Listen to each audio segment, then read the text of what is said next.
Hi, my name is Paul Dooley. I'm a candidate for the Cornell Master Beekeeping course, and this is my remote video on it. It's a beautiful July 8th morning, temperature around 70 degrees, 10 p.m. And I want to walk you through my apiary at Andrews Farm here. It's a 15-acre farm with another 20 acres of lake and the like, so it's an ideal spot to keep bees. They do pick your own strawberries, sunflowers, and all kinds of fruits and vegetables, especially squash. Midsummer is important. So it's a great place to have bees, and welcome to my apiary. Let's get going.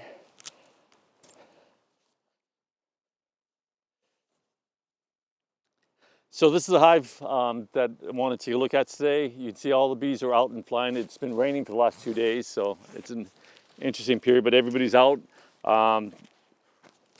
Populations look good on all the hives. This one in particular we're focusing on because it could be in trouble. So that's what it really why I wanted to tackle it. It was what I call a rescue hive from somebody that it became a nuisance for last summer. So it really got established the end of last August, and just barely made it through winter. So I'm a little concerned about it. Its numbers haven't been too good.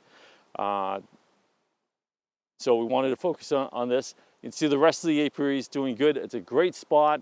It's south-facing. It's got plenty of foraging, great water access. There is a restored river about 125 yards to the west, and there's an active organic cranberry bog about the same distance to the east. So they've got plenty of resources.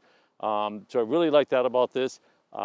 What I don't like is some mistakes I've made. The two benches on the end were the first ones I put in, and really, if you're going to use this as I do as a teaching apiary as well as getting honey, they're set back a little bit too close to the wood. So I wish I had left a little bit more room, and I'm going to see if I can make steps to rectify that. We are protected from northeast gales, which is great, but all that acreage I talked about in both the lake and the farm fields here make it very windy from the west in the winter. So I'm always concerned to bundle them up. We're trying new things like plastic hives with insulation like this and see how that goes.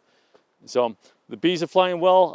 I like what I see here because there's pollen going in every third or fourth bee. So again, these guys were very slow to come through winter and build up again in the spring. I've actually given them 3 frames of brood over the last 4 weeks from other healthier hives just to see if I can boost them. So we want to go in, inspect them, make sure they're queen white, right? Make sure they're finally coming up so that I can get them really filled up and ready for winter. So that's the objective for this one. And unlike one of the production hives that are, obviously, primed and ready to go for a honey harvest. So just looking to get these ones healthy. So let's go in and take a look.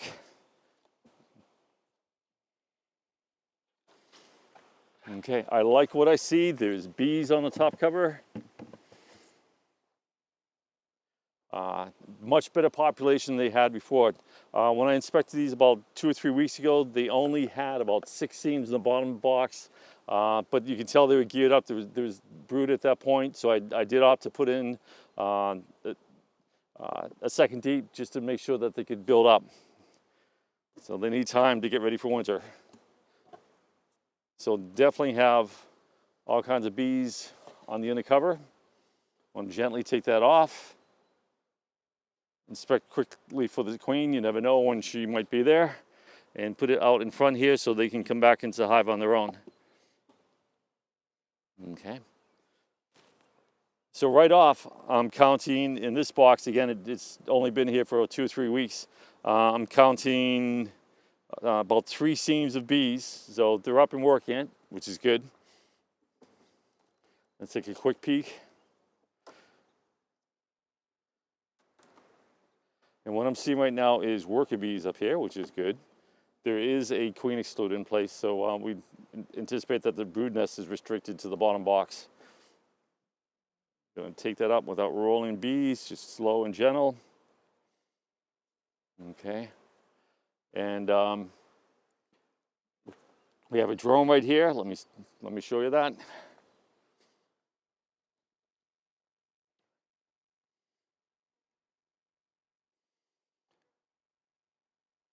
It just walked through. Mostly worker bees. I'll find that drone again for you.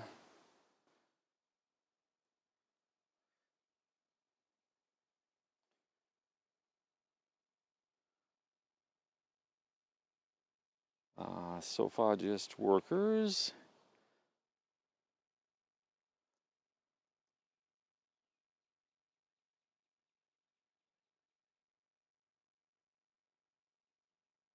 Oh, there's one right here.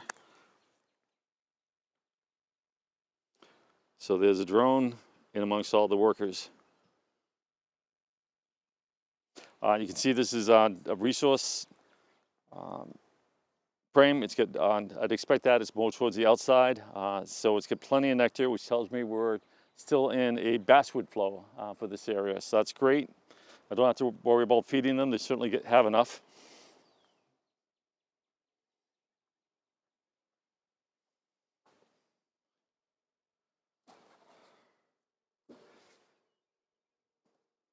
Put one or two more frames here and then get down into the brood box. Again, pull it up slowly and straight up and down so I don't roll any bees. This has got some good weight to it. So again, we're in the middle of a basswood nectar flow, and it is loaded with nectar.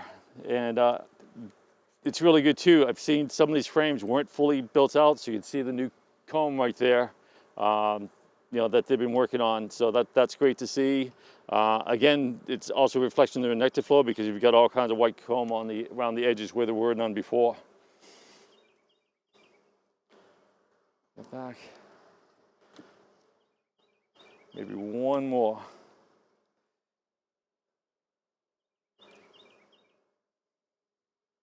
Oh, have a little bit of old brood here, older brood. I'm not necessarily surprised by that because I did move some frames from another hive in here, so that could account for that.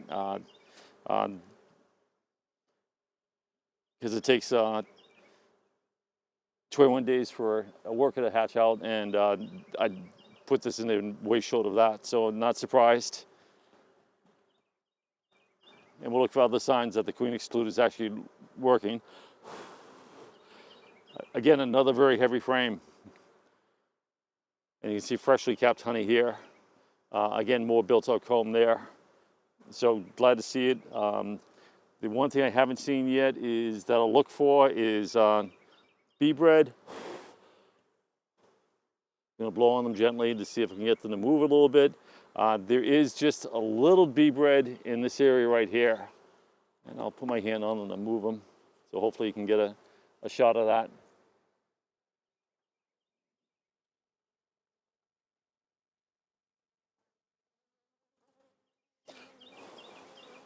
So you should be able to see nectar and bee bread in that frame. Great.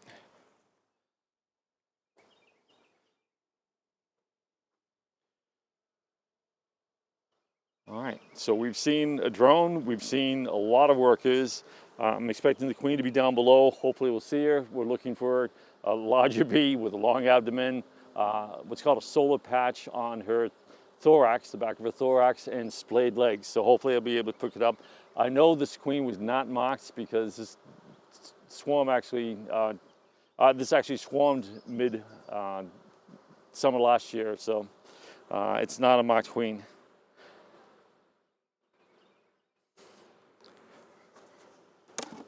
Okay, try to be as gentle as I can. Put this down.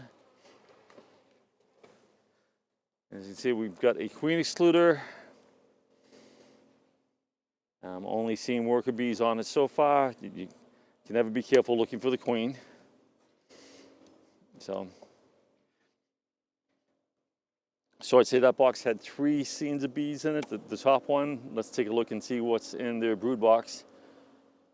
Again, looking for queen. All right, seeing none, I'm going to gently put this down up front. So again, they can come back into the hive if they want. Now on this one, I'm very pleased. I was almost set to be disappointed. I've got 1, 2, 3, 4, 5, 6, 7, 8, 9 scenes of bees. So that's a great turnaround from what they were. When I recorded back in the 3rd or 4th week of June, they were at best 6 seams. So they've grown. So that's great. So that extra brood I gave them actually did enhance the colony. So that's great. Gonna just gently smoke them. I haven't used much smoke to date because they've been very calm and docile. Nobody's popping my veil. I just wanted to get them away from the edges so I can pull up frames without crushing any bees. I always start with the second frame because it's generally easier to get out than the first frame, and I'm not in danger of crushing the queen or causing any mayhem. And let's see what we got here. Pull it up gently. Again, a lot. They're building. That is a good thing to see because they weren't before. Fresh comb there, and basically this was a brand new sheet of foundation, and they have filled it out very well. You know, so that's great to see. They're being productive. And we finally get into the brood nest. Let me check for the queen. I see freshly capped pupae. I see larvae of all sizes. And let me see if I can zero in and see if I can find some eggs.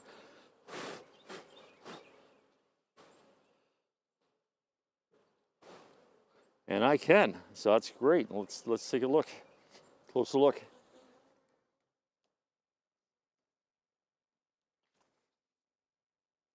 So if you look in this area here, you should be able to see some eggs in this location.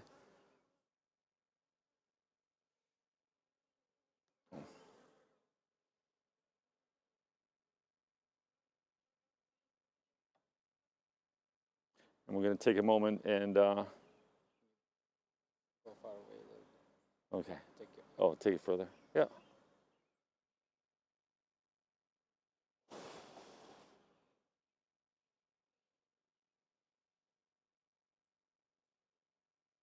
Where are they? Right here. Unfortunately, there's bees there. Let me see if I can move them.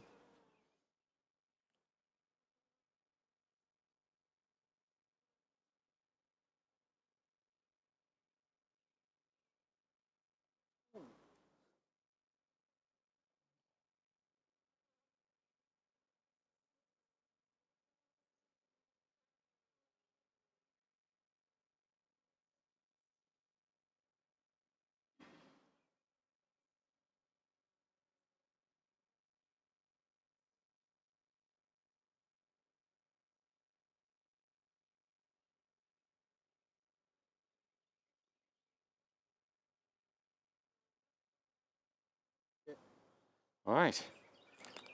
So again, another drone wandering through, and brood of all ages. I'm absolutely delighted to see that. I want to make another quick check for the queen before we move to another brood frame. Yeah.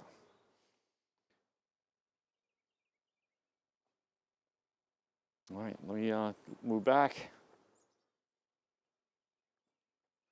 They're festooning at the bottom there. I don't want to lose any bees, so we're going to gently let them go back into the hive. Shake a little off, and I'm going to put this one frame down. And I'm going to keep it out a minimum of time because there is brood on it. But I'm surprised and delighted to see that they're doing so well.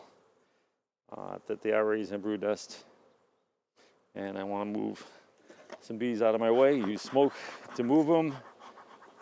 And I've also got sugar spray to hold them in place when I need them But now I just want to get them out of my way a little bit.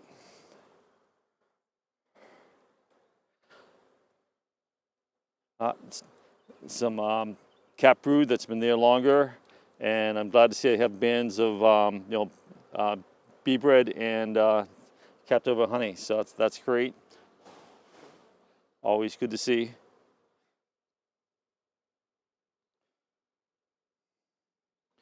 And let me just, again, looking for the queen.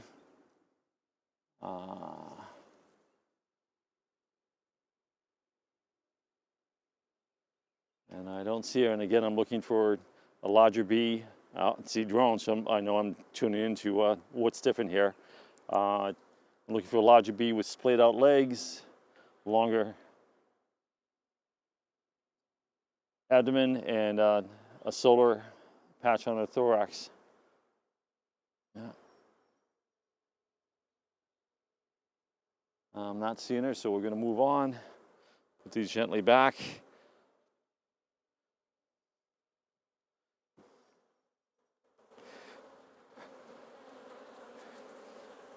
And they're getting a little feistier, so let's give them some smoke. Keep this under control.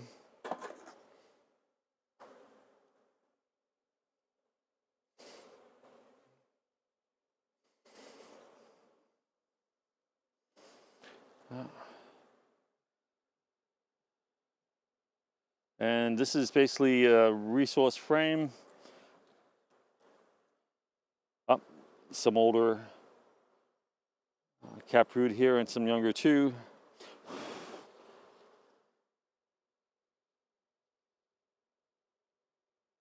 And just looking to see if I can see even more eggs.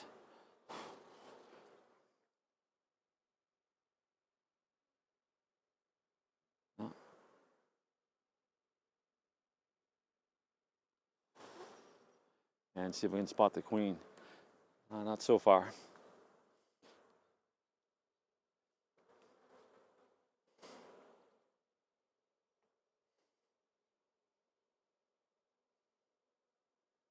Another beautiful brood frame. Somewhat spotty in the middle, but that could be, since it looks like it's an older brood frame, it looks like the ones in the middle have hatched out. And actually, I can see a little bit of bee bread and a little bit of new larvae put in its place, so that's good. So the queen definitely has room to lay. The brood nest isn't being backfilled with the ongoing nectar flow, so they're sized right. They really are sized right. They have enough frames in the upper box to expand, and they have room in the brood box right now to expand. And one more frame. And again, I'm going to give them a little smoke just to keep them under control. I don't like using a lot because sometimes if they're calm bees, it actually irritates them. But in this case, I want to give myself plenty of room to work without crushing bees.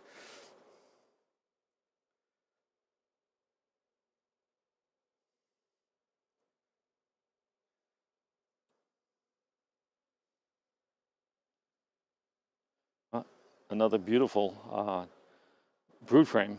A little spot in the middle, but again, it's older capping, so that they are most likely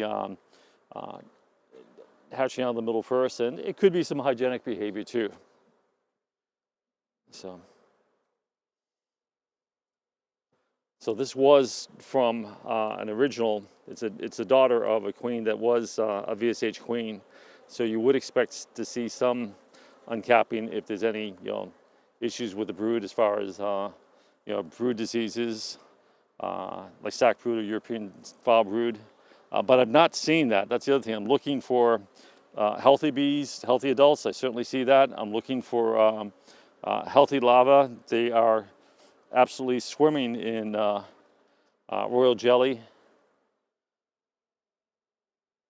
And I am not seeing any queen cells here. If I did, they'd be most likely, we're in the middle of the brood nest, they'd most likely be in this area here. And as you can see, there's absolutely no play cups, no queen cells being built out. That's great news. It is a little bit past our swarming season. The typical swarming season here is centered around June 1st. We're now at, like I said, July 8th. So thankfully, we're kind of beyond the point where they want to swarm unless you leave them crowded. So.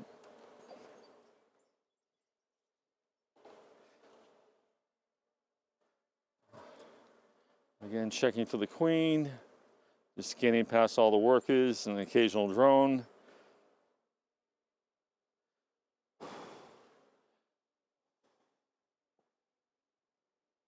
Lots of young larvae in the middle here. Let me just see if this is a better frame for showing you eggs on. Let me just see.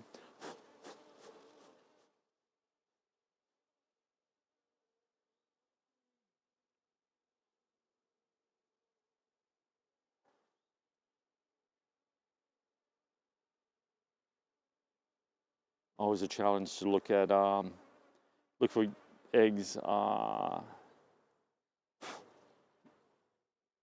through bifocals in a screen of a bee suit. So.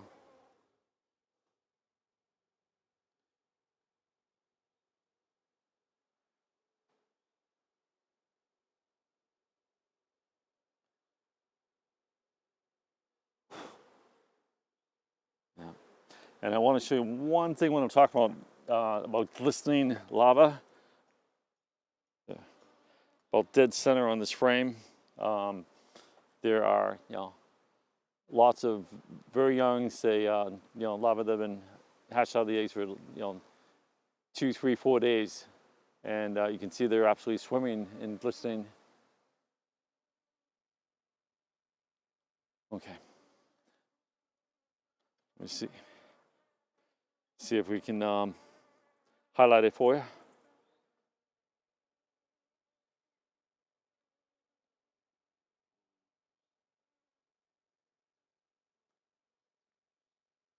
All right, very good.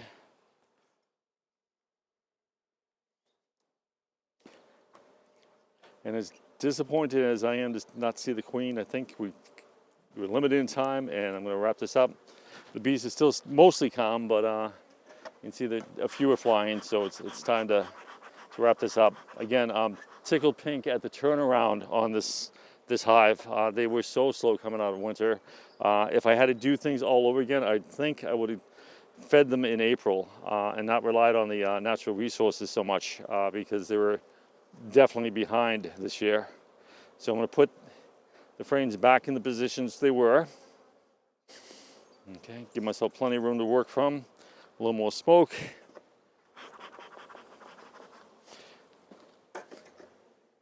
I do want to show you one more thing.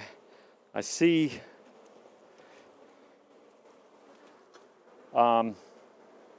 I think you can see that from here. I can see cappings for drone cells. So they are raising a few drones. So there's more evidence here. So I just want to make a differentiation between the worker cells and the drone cells that tend to be along the outside edges of any given frame. So.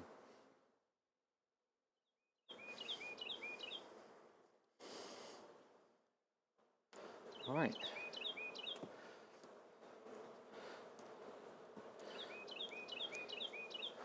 And let's put this number 2 frame back in the number 2 position. And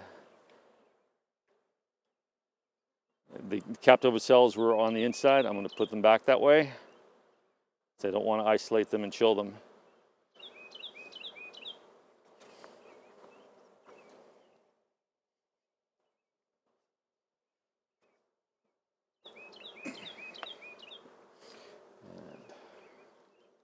Again, put them back in the middle, so it's facing the middle. Real gently, on minimum of bees flying and irritated. And I'm going to next put back the, and you can see the bees walking in the front of the hive. That's always cool. And I can see a lot of pollen still coming in. Again, great signs. I'm gonna put this at an angle. Give it a little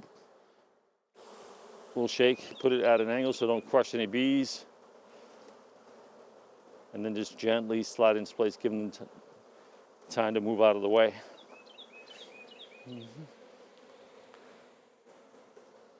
All right.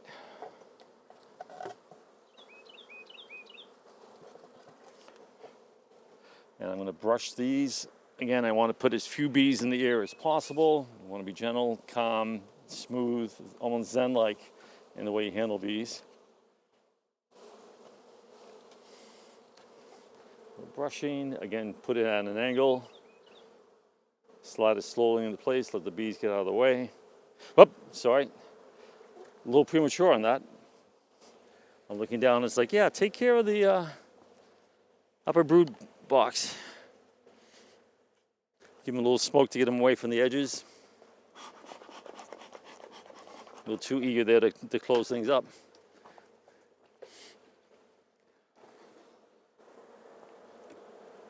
And put in an angle, slide it into place. You're just minimizing the contact area that initially making so the bees get out of the way. And I can hear the bees getting a little bit more throaty. Put that back the way it was and start to close up now.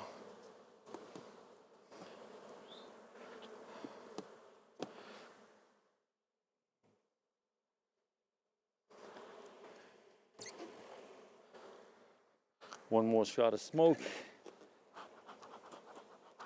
Get bees off the edges so they don't get squished.